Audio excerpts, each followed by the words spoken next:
It's the Elsa Kurt Show with Clay Novak. Serving up trending news and conservative views.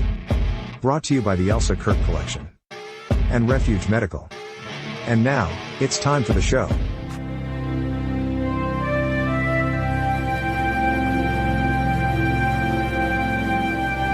Oh, well, hey, how are you, Clay? I'm good. How are you? I'm good. Listen, I know that you are better than good. You are great because you have exciting news. Let's go ahead and start with that, and then we'll do all our other little stuff and things. Tell everybody what's going on. Yeah. So as you know, in the way that you and I met, I'm an author, and my first book was released a couple of years ago. Keep Moving, Keep Shooting. And since then, a lot of things have progressed. I've changed publishers, and thankfully, after a few years and a lot of people asking, begging, yelling at me, threatening me, the sequel is coming out this coming Tuesday. The sequel to Keep Moving, Keep Shooting is titled Cross to Bear, and it will be available for purchase Tuesday at Amazon, Barnes & Noble, and other various locations for your ordering. So very, very happy about that. It's been a journey. And oh, by the way, if you purchase it, there's a sneak peek into book 3, which is also already done. And yeah, so that's the big news. Today's the big day. Big day Tuesday. Very exciting. I love new release weeks. They're so fun, but there's so much that you do in preparation for it, right? It's like it's a little overwhelming. So when the release day actually comes, you actually get to like kind of breathe a little bit. So yeah, so that's like insider information. There's so much stuff, guys. We'll take some time one day and kind of talk about that for anybody who's interested in authorship stuff. We geek out over it. So we could probably take like a whole 60 minutes of just talking book stuff easily. But guys, make sure you stay to the very end, or listen, if you got to go get some popcorn or get to a drink or go to the bathroom, whatever, hurry up and come back for the end of the show, because we have a special teaser for you at the end too. So that I would love for you guys to see. Yeah. So that'll be super fun. But in the meantime, we have quite a few topics. We kind of called it a slow news week, but we still have like 7 topics, right? Yeah. At first I did. I was like, oh, it's a slow news week. When I pick topics, as I normally do, and send them off to Elsa on Tuesday morning, and I was like, oh, it's a slow week. And I was like, topic. And I was like, maybe it's not so slow. And then you came back and added another one. I did. I couldn't resist it. All right, guys. So here's what we have coming up, and we'll be right back after this, and we'll start talking about it. Another week, another pile of headlines the media mangles. Rosie O'Donnell rushed to blame MAGA for a Minnesota shooting. Facts proved the opposite. Chicago leaders pretend crime is down while families still duck bullets. Epstein victims demand unredacted truth. Jerry Nadler bows out as Chelsea Clinton circles in. And the U.S. Navy flexes muscle against cartels in the Caribbean. Oh, and Greta's back with her Gaza flotilla photo op, just in time for football season. Buckle up. This is the Elsa Kurt Show with Clay Novak. So as you can see, I had a little bit of fun with those images. I get a little chuckle out of my shenanigans there. So we're starting off, I think the last couple shows, we started off with like just the heaviest stuff that we had to kind of just tackle and get out of the way. This one, the origin topic is obviously very heavy. That was our first topic last week. We talked about the shooting last week. And, yeah. I tune her out. I stop. It's hard because everybody else brings attention to her. I know that Rosie O'Donnell is one of President Trump's favorite people to go after. And she really stuck her foot in her mouth this time in her immediate reaction to the shooting. You said you've got video? I do. So here it is. And I apologize, guys. She has this terrible habit of taking these videos that are like, practically right up to her nose. And it's not the most pleasant thing. But here's what she had to say. I think I have it in its entirety. So let's take a listen. Showed a shooting. And it brought me right back to Columbine in 1999, when I just could not get it through my head that students in America were shooting each other in schools. And this was a church inside a Catholic school. And what do you know? It was a white guy, Republican, MAGA person. What do you know? White supremacist. Well, what do you know? Rosie was dead wrong on that, and she was very swiftly and aggressively told as much. She claims, well, I'll play her apology video in just a moment, but we'll just make some corrections on her statements there for anybody who doesn't know. I can't imagine who doesn't know at this point, but you might not know if you listen to people like Rosie, which people on the left who are not immersed in all of this stuff, just casual watchers of news, which means they are probably watching mainstream news and getting, very swayed information. I almost used the word facts. They're not getting facts at all. But the case was, as we well know, the shooter was anti-Trump. All of the facts of what happened undermine everything that she claimed in that video. So, so anyhow, so she gets wind of, she claims she was away for a few days and, just came back to her phone and was like, oh, wow, what's this? And her apology is equally, if not more, insulting than her actual statement. So here, before you roll the apology, yeah, white male. Yeah, that's what she got right. Yeah, you're right. That is the only thing that she got right. And it's really funny when these, virtue signaling liberal celebrities make these, mistakes. They're not mistakes. They're saying the accidental truth that they don't mean to say. But they can't help it because truth is just like reality is reality, and you can deny it and pretend it's something else, and use all your fun little pronouns and all of those things. But when we get you in the heat of the moment, when you're not thinking, when you're not planning out your statement, you're talking off the cuff, that's when you accidentally say the truth. Stephen King actually was another one who made one of those slips and thought he was so sly, but he just made a fool of himself. But, and I will, before I play her apology video, I will agree with you, Clay, and many people in the comments agree. I've posted a video about it, gave a little commentary on it, and, and we all are of the same mind. It's not really an issue of us, like this side of the aisle. I hate saying that, but it's just what you have to say. None of us are buying any of these BS narratives, but unfortunately, there are people who are buying it. And this is why you have people like Rosie who have a platform to say the kinds of things that they're saying. So, my small hope is that if my video or someone like me or you who's making content about the things that they're saying and correcting them, maybe hopefully it gets over to the other side and somebody will see it and go, oh, wait a minute. I don't know. It's a wild, silly hope, but I have it nonetheless. So here's her apology video. Ready for this? Everybody, it's Rosie O'Donnell, star of the Flintstones. Listen, I have a cold sore. I know. Happens. Get run down, Anyway, I know a lot of you were very upset about the video I made before I went away for a few days. I didn't go online and haven't seen them till today. But you are right. I did not do my due diligence before I made that emotional statement. And I said things about the shooter that were incorrect. I assumed, like most shooters, they followed a standard MO and had standard, feelings of NRA-loving kind of gun people. Anyway, the truth is I messed up. And when you mess up, you fess up. I'm sorry. This is my apology video, and I hope it's enough. So listen, this wasn't an apology video. This was a doubling down video. This was her doubling down on her rhetoric that, that according to her, most, if not all, of the mass shooters, with this one exception, apparently, they all follow the same MO, according to Rosie O'Donnell. And that same MO is that they are all NRA, gun-loving. Yeah.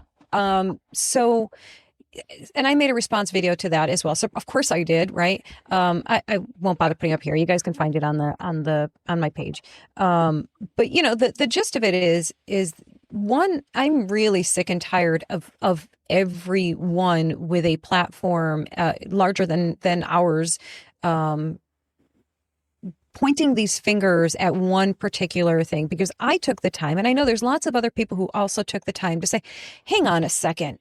Is it, because the right there, I don't want to generalize. There are people on the right who are very quick and have been saying all of the shooters, mass shooters, have been transgendered people. What's going on here with the transgender community? And they're all this and blah, blah, blah.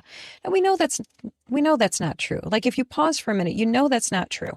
And of course, the left is saying things like Rosie says, that they're all NRA, gun-loving, MAGA hat-wearing white men.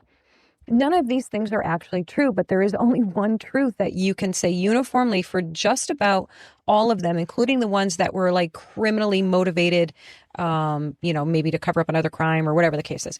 The one similarity that they all have is mental illness. This is the topic. Mental illness is the actual topic. And in fairness, the percentage of trans-identifying shooters in these incidents is fractional. It's very small. The number of white supremacists claiming white supremacist shooters, even less, actually. But the one thing that stands true for all of them is that there are underlying emotional, psychological distress going on with these people. And they were allowed, for whatever reason, they were allowed to get to this point in their psychosis to do something like this that they have done. So I don't really understand why we're so afraid and careful about talking about that and naming it. And we're not. The left is. The left doesn't want to call anything mental illness because they applaud and celebrate mental illness, clearly. So I have just run my mouth so much. Clay, speak, Clay. Speak. Yeah, no, your point about mental illness is spot on. We talked about the DSM-5 last week, no longer classifying, gender dysphoria as a mental illness. However, acknowledging the people who have or suffer from gender dysphoria have a significant percentage of them have other mental illness issues, et cetera. Yeah, there's the common thread amongst all of this is anyone who goes into any event, any location, whatever, with the intent to do harm to a number of people, any people, not just children, although that's primarily in this case, and obviously any school shooting, targets children. It's not just about hurting children. Anyone who has that mentality, it's a mental illness. I don't care, Las Vegas shooter, nightclub shooter, like it doesn't matter. It is a mental illness issue. And you're right. There's, we're at a bit of a crux when it comes to, where is the line, right? On a person having the right to exist, the person having, the right to be whatever you want to call it, eccentric, whatever, before it becomes a mental illness issue. If you go back to when we were kids, I know this sounds a little crazy, but think back to cartoons, right?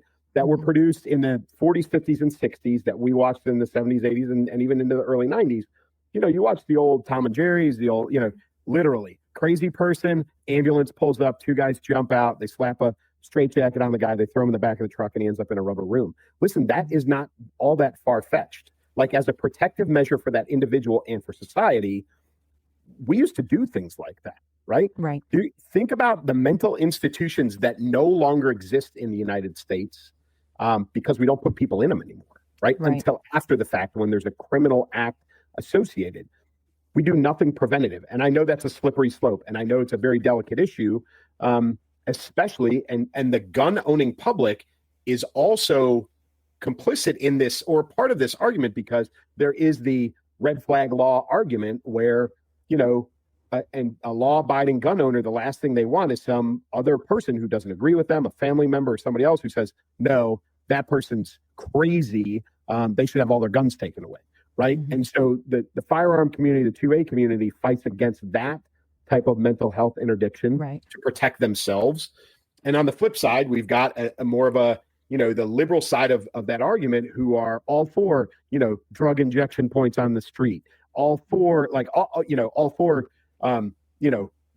bisexual cross-dressing parades through downtown, which, would have 50 years ago would have landed everybody in jail or in an asylum.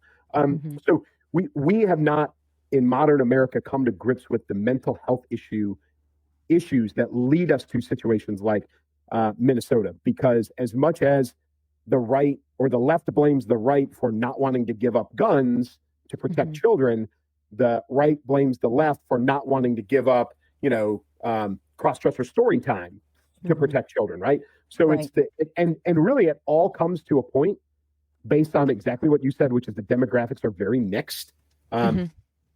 It comes to a mental health issue, whether it's a transgender person, someone who was bullied, someone who was abused, someone who's, whatever reason, it gets to a point where it becomes a violent act.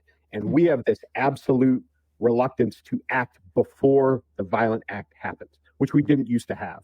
And so the argument where we're all kind of stuck, I don't care what side of the aisle you're on, is what do we do to prevent this when it comes to mental health? And I will tell you what Rosie did. I said this, I have taught you, you have become much better about initial report is always wrong, right? Right. This one, Minnesota, I didn't react at all because I knew whatever came across the wire in the first hour or two was going to be garbage. She didn't have the common sense. She didn't, well, because she's dumb, truthfully. She didn't have the sense to keep her mouth shut until the facts came out. And neither does our media, which perpetuates part of the problem as well. You and I were talking before we started recording about the use of AI to generate quick responses to incidences. And that's really what our media does. Maybe not, I'm sure they probably use AI, but it's really the quick response. Whoever gets to the story first, accurate or not, will print a retraction later, which they never do. They jump on those things without having all the facts, and they make a statement or make a case in one direction or the other, which is what Rosie did. Now, as to her apology, you're right, it wasn't an apology. Everything she said in her apology was a lie. It was completely uninformed. It was completely untruthful. But that's who she is. So she's still perpetuating the problem. Her lifestyle, you could take it into account or not. She is a lesbian. She does have children. She's had issues with her children, right? Mental health issues with her children. Tremendous issues. Tremendous issues. You could point a finger at her. Proper people with, a heart don't want to look at her and say, hey, you could be responsible for a mass shooter and you don't even know it. We don't have those conversations. And I hate to say this. Maybe we should. Yeah. Maybe we should. I don't know. Well, but mental health is, to your point, mental health is the culmination. It's the pinnacle of where all of this goes sideways. And we've got to figure out a way to address it. Right. And to your really good points too about both sides for different reasons and in different ways fighting against better mental health care or treatment or response to, and it is something that both sides can or should. I guess I can't say can, because obviously if we could, we would have by now. But it is certainly something that we should all be coming together on, because I think in the most general sense, I think there are a handful of things that we could all agree on, whichever side you're on. And I would like to believe that the first and foremost that we can all agree on is that we want and need for our children to be safe. I mean, that seems like the most basic. Like, if we can't find anything else to agree on, and I know somebody will jump in and say something about the left and their love for abortion. Yes, we're going to set that aside from that, because I know that comment is coming, and I don't disagree with it. But I'm not talking about talking about our kids in school, our kids in church, our kids out on the street, all of those things. So, I feel like we can come to that decision or conclusion that we all agree that children should be protected. And, then of course, then where the conversation breaks down is where everybody has different ideas of how to do that. The left will say, well, if you get rid of all of the guns in all of existence and all of the world, everything will be perfectly fine. And the right pretty much just walks away at that point, because it is such profoundly delusional, ridiculous thinking that you can't even have a conversation. So I wish I had, believe me, I wish I had the answers. I love being right. Everything. We've had that conversation, how I love to be right. I know I'm right about this. What I don't know and can't even be right or wrong about is that I don't know what the solution is. Maybe we'll have to ask AI. Sorry, I shouldn't even joke about that. I guess apparently people get mad. The Terminator enters the chat. Right? Seriously. Oh my goodness.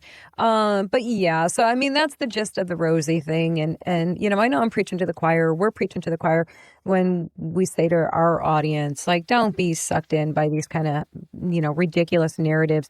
But the thing I always go back to is, man, oh man, make sure you can, have something to come back with to respond to that. I'm such a huge fan of knowing your facts and having those facts just ready. I don't care if you have to write them down. I don't care if you write them on your hand or if you got to pull them up on your phone. But, when people do these things, it's not enough. And I know so many people will say things like, just ignore them. Don't give them more of a platform. Don't feed into it. The fact is they are platformed. They are out there. They are spreading these lies to other people. And we do have a responsibility, at least I feel like I have a responsibility to put truth out there. I mean, if I've been blessed with a platform to speak from, I don't expect that everybody's going to agree with me, but I do think it is my responsibility, given the chosen path I'm on. Yeah, I mean, I do have a responsibility to say something about it and correct it if I can. So yes, guys, I know we don't care what Rosie has to say, but there are actually, I know we don't understand it, people who do listen and believe and care and all those things. All right, I'm done with Rosie. Are you done with Rosie? I'm so done with Rosie. Our next, can you take the lead on this, please? Yeah. So as we talked last week about Washington, D.C. and the potential for the implementation or the deployment of the National Guard to Chicago to assist in the reduction of crime, violent crime specifically, and then also to assist ICE, it's coming closer and closer to fruition. There's been a lot of back and forth between President Trump, Governor Pritzker, and the mayor of Chicago, who is a complete and total bonehead. And it even came to a head today. Oh, by the way, it's Wednesday. We started recording at 4:30 Eastern time. But today, President Trump was in a press conference. He begged Governor Pritzker to call him, talking about Chicago. The stance that Governor Pritzker has taken and the mayor of Chicago is that crime in Chicago is not that bad. Immediately after a Labor Day weekend where 50, I think the latest count was 58 people shot, 8 people killed. Violence is down in Chicago. 574 murders in the city last year alone. But crime is down. But they took the stance that it is guns coming in from red states, specifically Indiana, which is right around the corner from Chicago. That's where the guns are coming in from. That it is Indiana's fault now that there's crime in Chicago.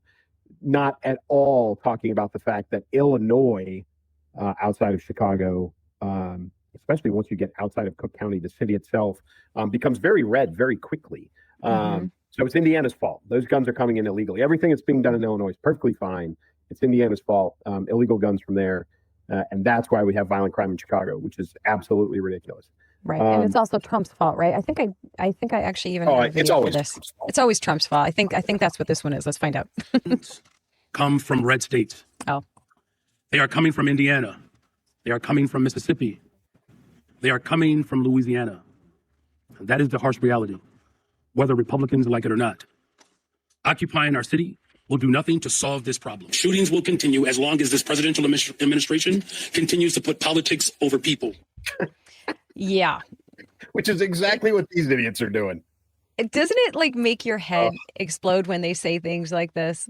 Like, who's putting politics over people? I'm sorry. What now? Are you kidding? Sometimes, Clay, they make me speechless. Brandon Johnson, keep in mind, is, Lori Lightfoot was the previous mayor of Chicago. She was essentially run out of office. He was elected to replace her. And in the conditions of that election, it was the highest percentage vote. And if I remember, it wasn't a majority. It was like the highest percentage. And there was because it was essentially an unrestricted election, there was a ton of candidates. I think he was somewhere in the 25 to 29% range. He just happened to get the most votes. So he's incompetent, and he's been incompetent since the day he walked in. Chicago never thought that things could be worse than Lori Lightfoot. Proved ourselves wrong yet again for this bonehead. And then of course we've got Governor Pritzker, who's truthfully never worried, suffered. He comes from an extremely wealthy family. He was governor through COVID, which, he put a ton of restrictions on Illinois during COVID and then fled the state, was in Florida, was in Wisconsin, at his family's ranches doing work. I don't know if you've seen him, but him and Chris Christie have the same athletic build. So there's not a lot of work going on for Governor Pritzker, but especially not ranch work. But regardless, both of them have only the interest of politics in mind when it comes to this. They're Absolutely. not, they've totally disregarded, and we talked about Washington, D.C. last week. They've totally disregarded the short-term success of Washington, D.C. In this, it can't have that, it won't work in Chicago. Okay, well, why not? And they can't give you a reason other than the fact that, Orange Man bad, Trump is bad, it's all Trump's fault, blah, blah, blah, blah, blah. it's all about politics. It's all about power. And to the city's credit, the citizens of Chicago who live downtown. I'm not talking about the white suburban soccer moms who are weighing in on this, who really have no business sticking their nose into what happens in the city. I'm talking about the folks that live downtown. Brandon Johnson got lambasted in a town hall meeting, either late last week or early this week, from the citizens of Chicago who live in the worst neighborhoods, who are begging to have help for the Chicago Police Department in the sense of the National Guard, President Trump sending that in, begging for it. And he just stood there stoically, didn't say a word, and then walked out. So he's probably listening to that 26% of the constituency that actually voted for him, and not the 70 whatever percent that didn't. But this is complete and total incompetency in the sense of they're not even willing to discuss or consider this as a possibility as a short-term solution to help fix the city of Chicago. Won't do it. And again, it's politics over people all day long, twice on Sundays. Yeah, no question about it. You're talking about Pritzker. I mean, this is the guy who takes every media opportunity to say things like, I live in Trump's head rent free, outside, as he's giving his little press conference outside of a Trump office building, right? It's like, really, who's living in whose head rent free? I'm sorry, pardon me. I mean, everything for them is just a media opportunity for them, ways to line their pockets. And like you said, whoever Brandon Johnson is listening to, it's certainly not the people who are in the most desperate need. And that is truly the saddest part. And we talked about that with Lori Lightfoot too, that, she lived in her little gated community there and literally pulled officers, law enforcement from those impoverished, crime-ridden areas to protect her and her family or her wife or girlfriend, whatever the case was. I don't know. But to protect them. Hide the multiple instances of domestic violence. Yes. Yeah. How about that? But no, nobody knows about that. Nobody talk about that. But, I mean, that's where you feel a little gut wrenched about it, because when you think about those people that are so desperate, they just want to, they just want to be safe. They just want to be able to go outside and go to the store and sit out on their front stoop on a summer night. And they can't do any of those things because it is so unsafe. And these people in their little ivory towers are, telling the world that, no, they're fine. They don't need anything.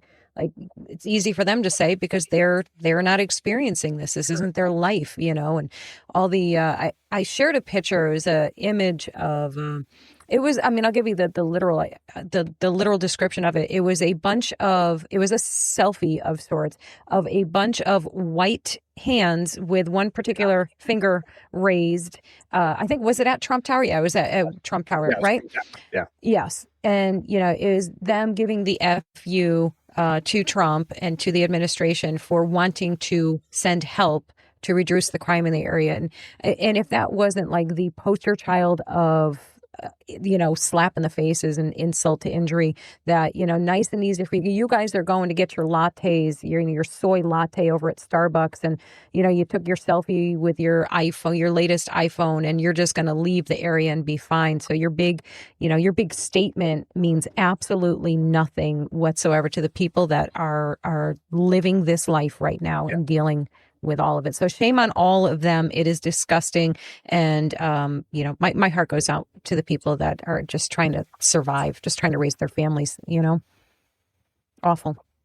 More, I guess we're on a roll here. Victims. Let's talk about victims. Epstein. This is pretty amazing. And I have video for that. I'm like on a video roll today. Wait, did I speak too soon? I do have video. So this just came out today, again, to echo Clay. This is Wednesday for us. You're going to watch this Thursday night. We're going to be sitting watching with you and joining you in the comments. The Epstein victims, there was things released yesterday and today, or was that just today? 30,000 pages yesterday. Yeah. Right. Based on, unredacted, mostly unredacted. There's still some, and there probably will always be some documents that have some sort of redaction on them, but 30,000 pages released yesterday. Everybody, not just pages, but information. People went very specifically. They went into documents that, because there's that 1 minute of video that is under discrepancy from the jail the night that Epstein hung himself. People went looking for that, but there's a lot of it released. And you and I have talked about this before. We talked about it in reference to JFK and some other things. When they dump 30,000 pages, although now with things like AI, it's a little bit easier to find what you're looking for.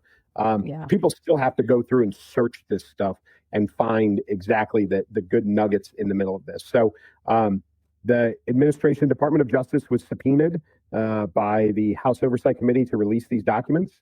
The House Oversight Committee received them, they went through them, and then they released them. So that spurred what happened today, which was a press conference, a news conference, really, by a number of, and I don't know how many there were, but a number of the Epstein victims, these young women who were trafficked over and over again for, varying numbers of years, to come out and speak publicly. And they dropped a bit of a bombshell in this little press conference that they had. Yeah, we have it. We have it. Here it is, guys. And the secrecy, and stand with us in declaring that no one, no billionaires, no politicians, not world leaders, is above the law.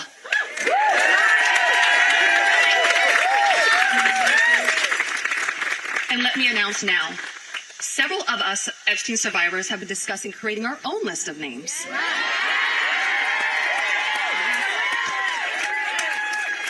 We know the names. Many of us were abused by them. Now, together as survivors, we will confidentially compile the names that we all know were regularly in the Epstein world.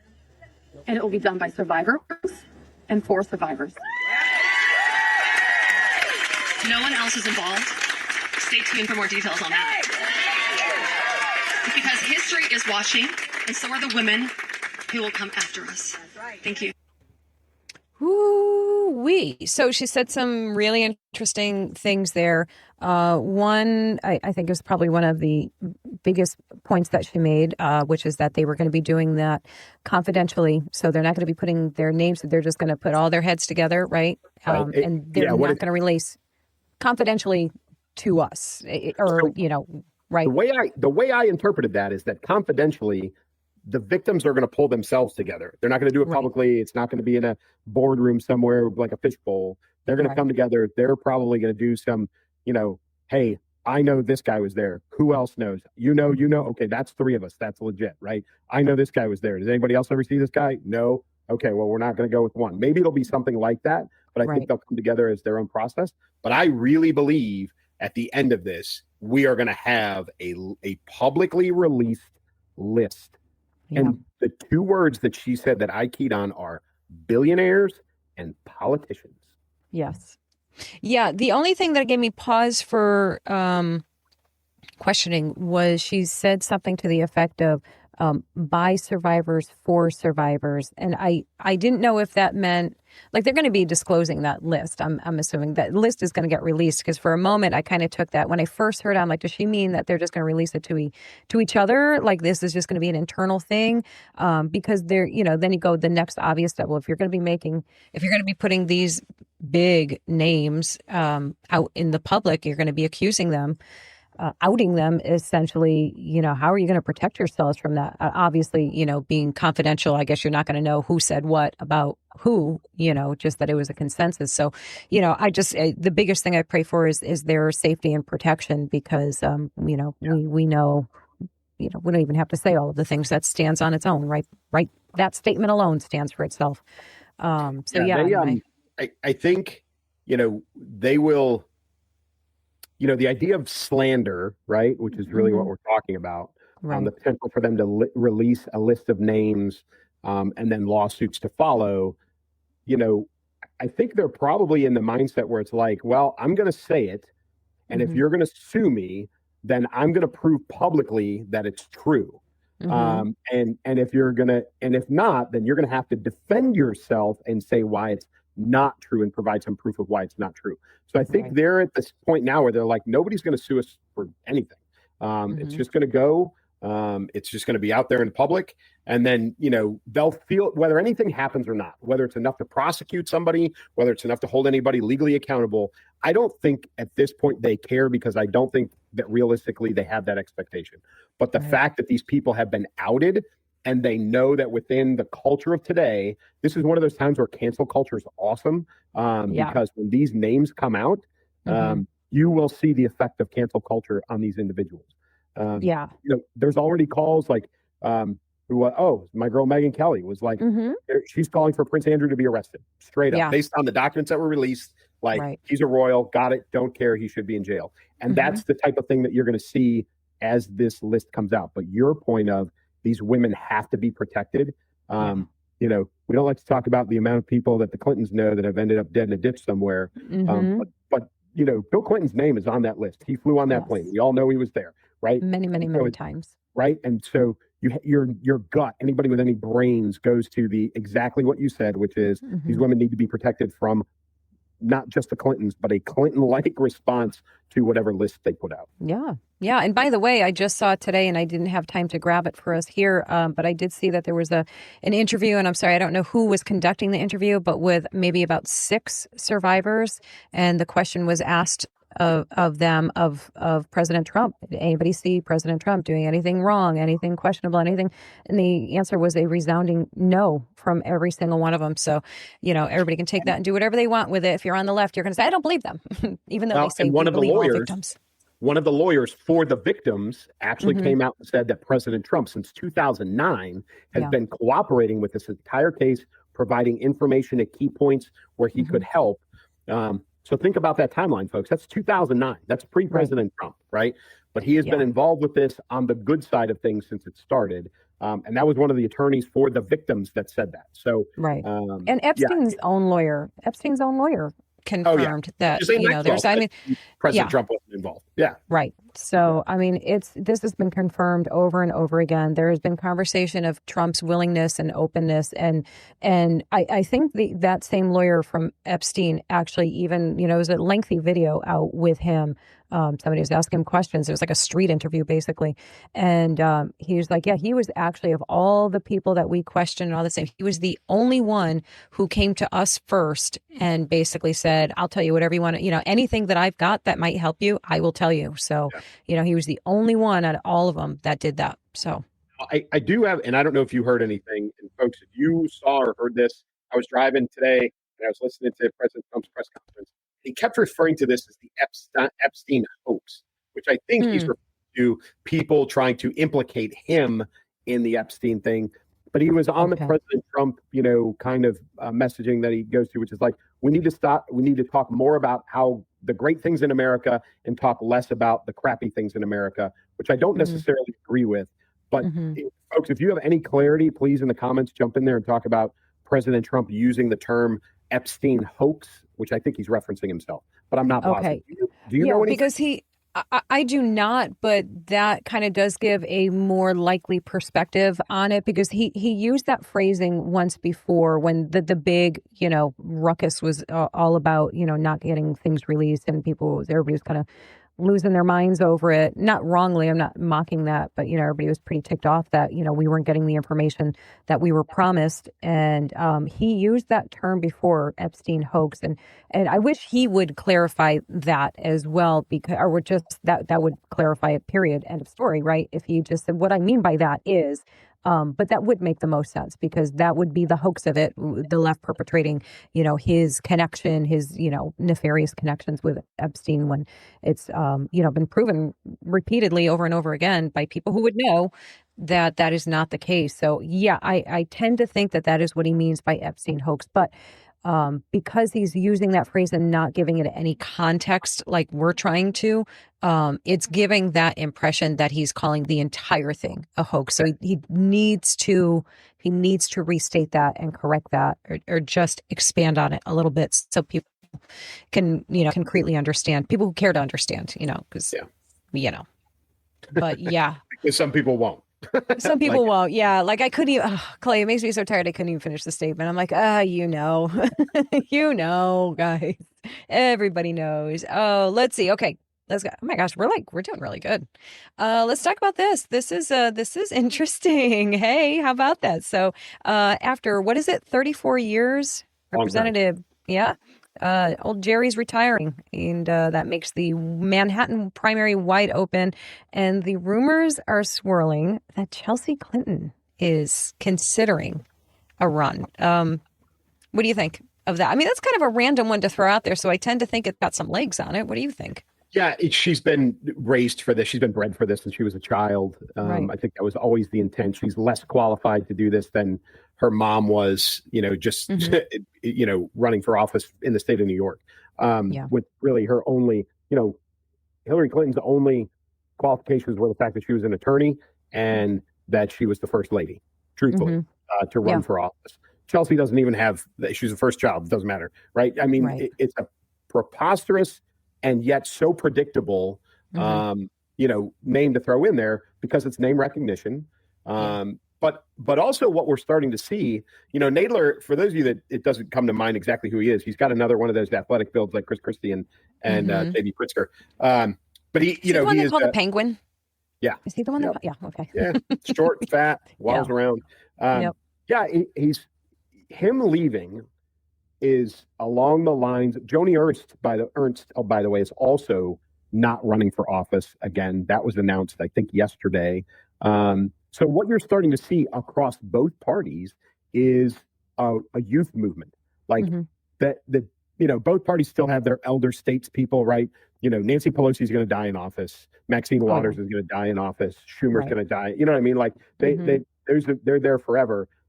But the Democrats are a little bit further ahead with this, not in a good way. The squad's been around for quite a few years now, and that's their youth movement. Chelsea Clinton would be part of that. I don't know if she necessarily would sign in with the squad, but just that movement of younger candidates, which everyone complained about in the last election, right? Two old white guys, which then turned into an old white guy and an incompetent black woman running for president. But the election before that was two old white guys. So now we're starting to see a youth movement across both parties. And I think that this is a signal for that. And Chelsea's got she's got the name recognition.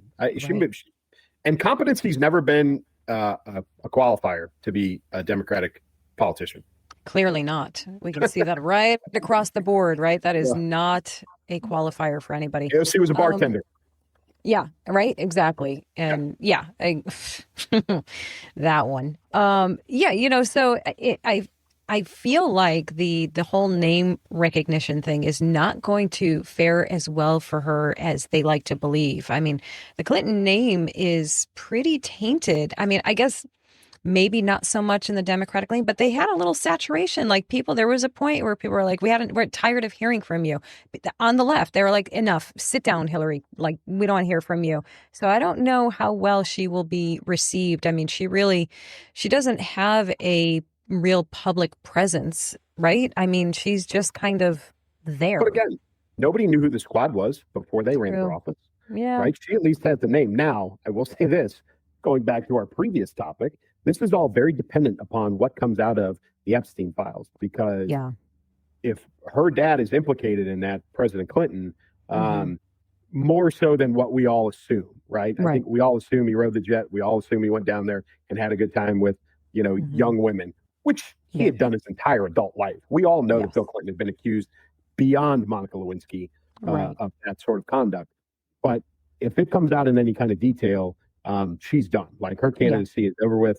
By the way, if you saw the other day, Bill Clinton got off the plane with an AED and it made headlines. I think that is also in preparation for him coming out as a very, very bad actor on the Epstein list. And then shortly after that, we'll be holding a funeral through the streets of Washington, D.C. for former president.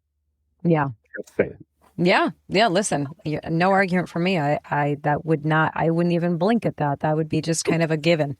That would be like, oh, he had a long underlying illness that, they didn't announce to the public. Yeah. Hillary holding a pillow over his face. Yeah. That's the underlying illness. Sleep. The underlying illness is having a crappy wife is the underlying. Yes. Yeah. An evil, nasty, rotten woman. By the way, I am very happy. I have no suicidal thoughts. Yes, we love the Clintons. We love them. We love them, and we think they're such wonderful people. I hope the best for Chelsea. Yeah. All the best. All the best. Yeah. Whew. Okay, I feel safer now. I like to think we are such small potatoes that I don't think, You never know. You never know. Oh, what do we have next? Oh, this here. Yeah. So, oh my goodness. So listen, can I show you guys something funny? And somebody sent this over to me, and maybe y'all won't find it funny, but I found it funny. It's maybe not appropriate humor. Fine, I'll just show you. Here it is.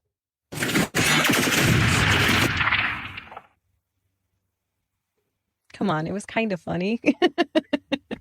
I thought it was funny. Somebody's going to tell me in the comments, it's not, that's not funny. People lost their lives. Oh, it's funny. I mean, it's fun. Thank you. Yeah. Oh, it's funny. Thank you. Yes, I found it funny. So anyhow, let's see. So the U.S. Navy strike killed 11 aboard a Venezuela origin drug vessel. The target was tied to Tren de Aragua cartel. Senator Rubio confirmed Maduro is furious, and the message is U.S. will hit cartel routes even near Venezuelan waters. So that is, and we talked briefly before we started up here, that was basically President Trump saying, not playing, guys. And if you don't believe me, go ask those guys how serious I am. This is a great example of F around and find out. That is. For those of you that aren't tracking, we moved a significant number of ships. They're not boats. The Navy gets upset when you call them boats. They moved a number of ships down through the Caribbean and closer to the shores of Venezuela, still maintaining international waters. But that's because, Tren de Agua and other of the drug cartels have been designated as foreign terrorist organizations because of the amount of drugs and bad actors, people-wise humans, that they're pumping into the United States. So, President Maduro of Venezuela, who is an absolute lunatic, if you want to see how socialism doesn't work, just go take about a half an hour and do some research on Venezuela. And that's this guy. And so he's upset because he thinks that the United States is targeting Venezuela, in which case we've said multiple times it's just the cartels. But Venezuela as a nation is responsible for protecting, Maduro himself is in power probably because of the cartels. And then the amount of crap, drugs, bad actor human beings that are being moved into the United States. And President Trump said enough's enough. And so first opportunity of he said in the press conference I was listening to today, he said that they had voice recordings of people either on that boat or loading that boat, something to that effect, talking about that boat, saying that it's full of drugs. And so they said, they got into international waters and cleared hot. And, I'm pretty sure that was a drone and a Hellfire, which proved to be very, very useful and a significant part of my adult life. But they, they blew the boat apart in international waters, and now Maduro's upset. And so the question you've got to ask yourself is, why is he upset? Why are you upset, bro? Right? A boat full of drugs and bad people headed towards the United States. Why are you so upset about it? Yeah. And why do you think? Because that's who's paying his salary, Yes. Yeah. So be mad, cry harder, stomp your feet more. There's more of that where that comes from if you're not getting the message. And I, for one, absolutely love this move. I think it was, way long overdue, along with many of the things that Trump is doing. And this is sending such a clear, listen, everything that Trump has done since he's been back in office has sent very, very clear messages, and they are very successfully clear messages, because how many heads of state and political leaders came running at his beck and call and came and, bent the knee, and that's probably exaggerating, but pretty close to it, right? I mean, kind of close to it, that everybody showed up. He said, hey, come on over to the White House. Let's have a little talk. And they were like, shoom, shoom, shoom, shoom, shoom, all getting over there. So, the left can sit there and try, and because they're still trying to say that the world is laughing at us. They don't say it as much as they did his first presidency, his first term.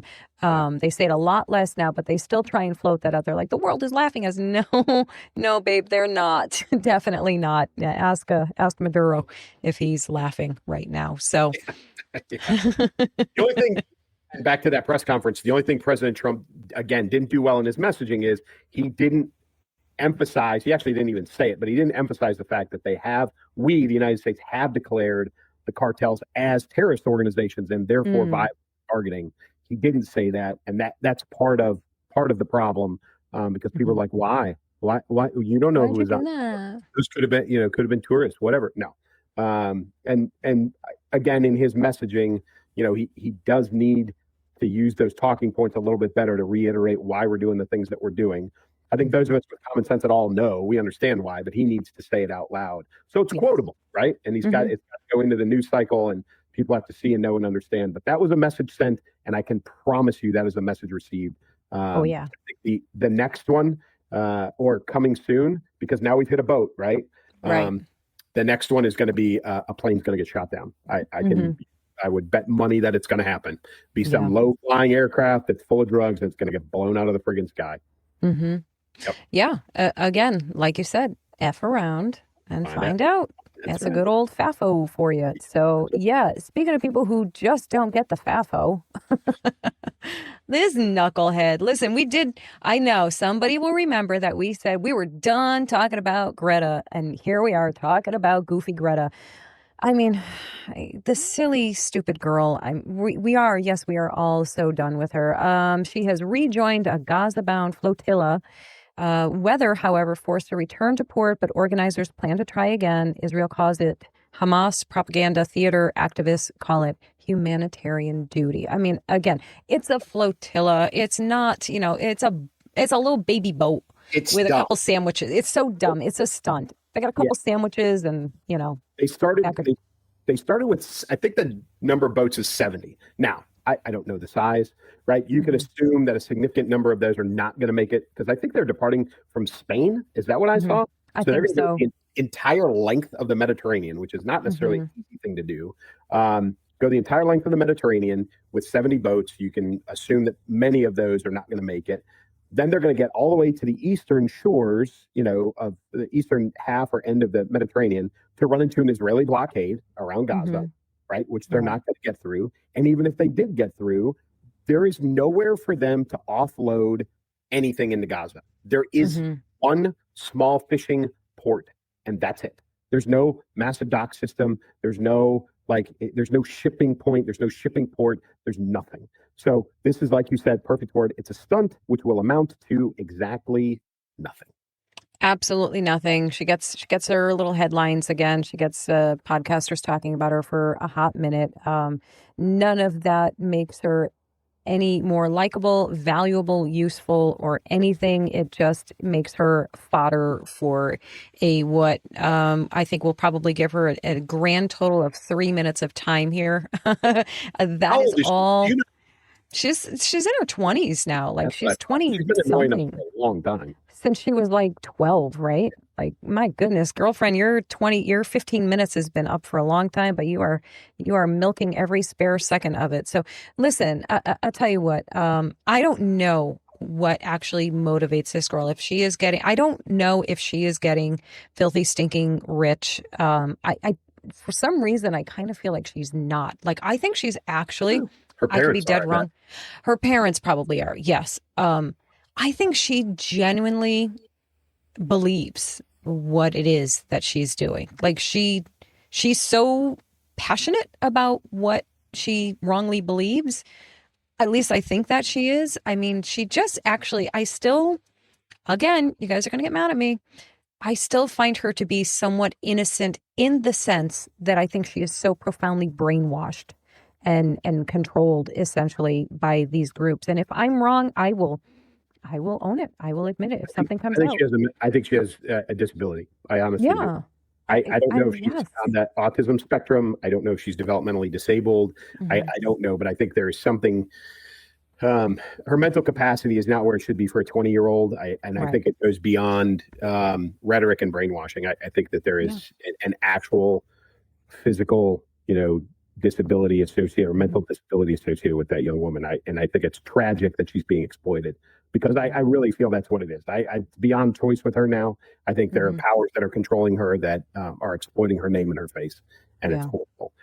But it could be worse, because what you could have is what America is producing, which is, listen, you have to explain this. This is the topic that Elsa sent to me and was like, we need to talk about this. I didn't know what code switching was. I had to look this up. So Yeah. please tell us what this means. Yeah. So let me just say, I did not know it. I'd heard the term before. I did not know what it was simply because I didn't have a reason to care. It didn't affect my life in any way. And I just the other day, I posted. So what I technically first posted, do I have it? Yes. So I posted this the other day, and this is essentially a translation or a transcript of what she said at this event. And I apologize. I don't even know what this event, I don't even know where she is at, where she is talking like this. Hang on, let me take that banner off of there. I mean, if I were to try it, I can't even. I can't even try to. A white person trying to read this would be accused of it. Yeah, exactly. So, Yep. no. And so, by the way, one of the places that I posted that was LinkedIn. And I don't know why I love to fire up LinkedIn. I don't know why I like to. It's just too easy. It's like, what is that? What's that saying? Shooting fish in a barrel? Is that what that saying is? Did I even get that right? I don't even know. But that's what it's like. And, it's too easy to get somebody rattled up. And sure enough, some pearl clutching Karen jumped in the comment section. She's like, how dare you? That is thinly veiled racism and blah, blah. I'm like, no, it's just exactly what she, you're right. I'm like, no, it's literally what she said and how she spoke. And by the way, if anybody's being racist, it's technically Jasmine Crockett, because she is under the impression that that is how you should be speaking to certain parts of your constituents. So I feel like that might be a little bit racist to presume that they are too stupid to understand standard English, and which, by the way, she speaks that perfectly fine. So let me give you, so somebody else in the comment section said, Elsa, please tell me there's a video of this somewhere. There can't be. There's no possible way. To which I said, oh, why, yes, there is, my love. And here it is. These people, they are crazy because they always talk about how Christian they is. Yeah, I don't know how many of them on that side are getting divorced because they getting caught up sleeping with their co-workers, staffers, interns, all the things. Yeah, you ain't got to believe me. Just go Google. You'll find some of it. I'm telling you. And the wives is being messy. Now listen, if this is the only manner of speaking that she ever knew, I would not in good conscience make fun or criticize or anything. Somebody else maybe would. I would not, if the circumstances of her life made it so she never had opportunity to learn standard English. Okay. So just so we're clear, somebody will dispute it. It's all good. But I just so happen to have proof that this private school educated young woman is well capable of speaking normally. And here it is. Good to see you in the new year. No one could have told me that when I went down to Austin, now it looks like a little bit over a year ago, that I would be running for Congress. That girl, that young woman is adorable. She's well-spoken. She's seemingly delightful, exuberant, and excited for her journey. I don't know how she went from that woman to that creature that we showed. Listen. I cannot believe that this is what people find as an acceptable, applaudable representative in the U.S. government. I am embarrassed by her. I'm embarrassed for her. I am insulted on behalf of her constituents who are not morons by any stretch of the imagination, but which she seems to think that they are, because she's done this now multiple. This is the most exaggerated version of it that I've seen. Is this the most over the top version that you've seen, or have you seen equal or worse? Yeah, I think this is probably the worst. And we've seen this from AOC before. She's been, Yes. Every one of them.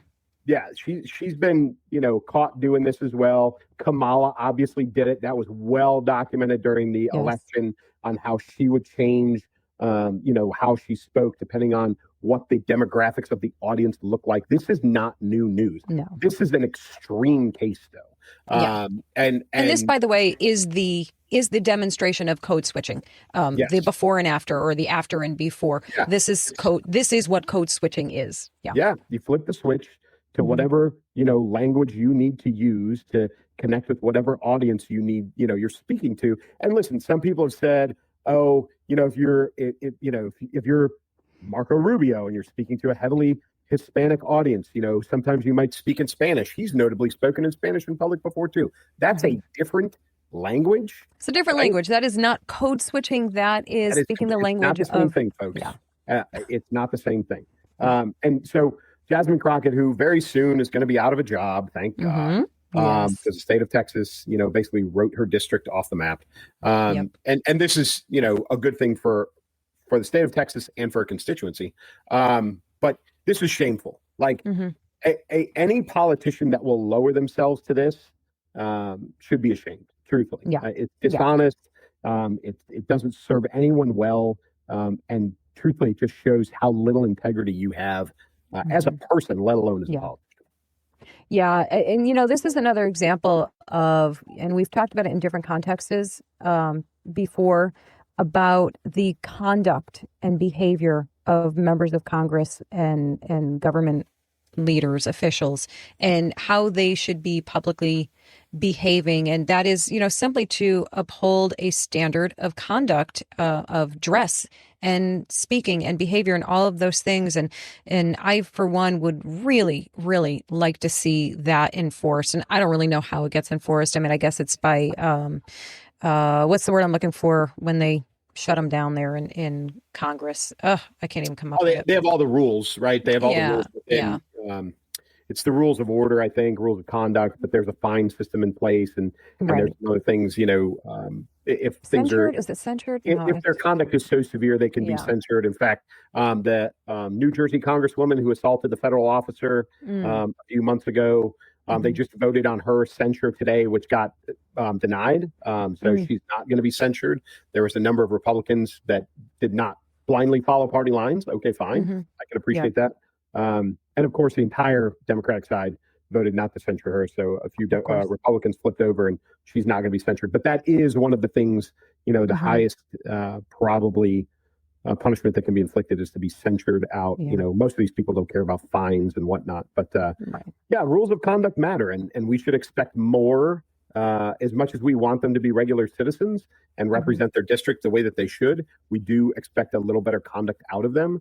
But really what we expect out of them is honesty. As you said, if she spoke like this all the time and got elected like that, and that was her normal vocabulary, that was her normal diction and how she spoke, fine. I have no problem with that. But the fact that it's so dishonest and blatant, that speaks to her character or lack thereof. Yes, absolutely, completely. And I, for one, am tired of it. I have no problem calling it out.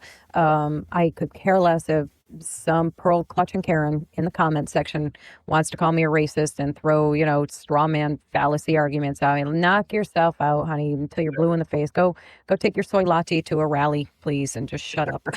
I could care less. But yeah, oh my goodness, we did it. We got them all. And that was not too bad for a slow news week, right? Yes. Absolutely. Oh my goodness. Okay, guys. Thank you so much for joining us for another episode, another show. It was always great to talk over these topics with you, Clay, and get your side of the thoughts there, and half the time calm me down. But listen, guys, I'm going to let Clay close it out, but I just want to give you the reminder to stay for the end. Watch that closer for us, please. So you can check it out and get all the links and stuff. So Clay, go ahead, do your thing. Thanks, folks. Elsa produced this awesome, little commercial for my book that's coming out on Tuesday. The 9th, again, Barnes & Noble, Amazon. It is the sequel to my first novel, Keep Moving, Keep Shooting. It is called Cross to Bear. You'll be able to find it. If you're into action fiction, Jack Ryan, Jack Reacher, Jason Bourne style novels, that's what this is. And I encourage you to read it. But you got to get the first one first if you don't have it. If you don't have Keep Moving, Keep Shooting, get that one first. Get Cross to Bear on Tuesday. And until next week, keep moving, keep shooting. Take care, guys. Combat veteran Terry Davis thought he left the fight behind. In Tampa, he uncovered a deadly conspiracy. Now, he's back home in Chicago, and war has followed him to his doorstep. Gangs armed like soldiers, a shadowy enemy rising from the past, and one man who refuses to stand down. From the quiet suburbs to the shores of Lake Michigan, Terry Davis will risk everything to protect the people he loves, because that is his cross to bear. Clay Novak's explosive new novel, Cross to Bear, Book 2 in the Terry Davis series. She She's the voice behind the viral comedy, bold commentary, and truth-packed interviews that cut through the chaos. Author, brand creator, proud conservative Christian, this is Elsa. Welcome to the show that always brings bold faith, real truth, and no apologies.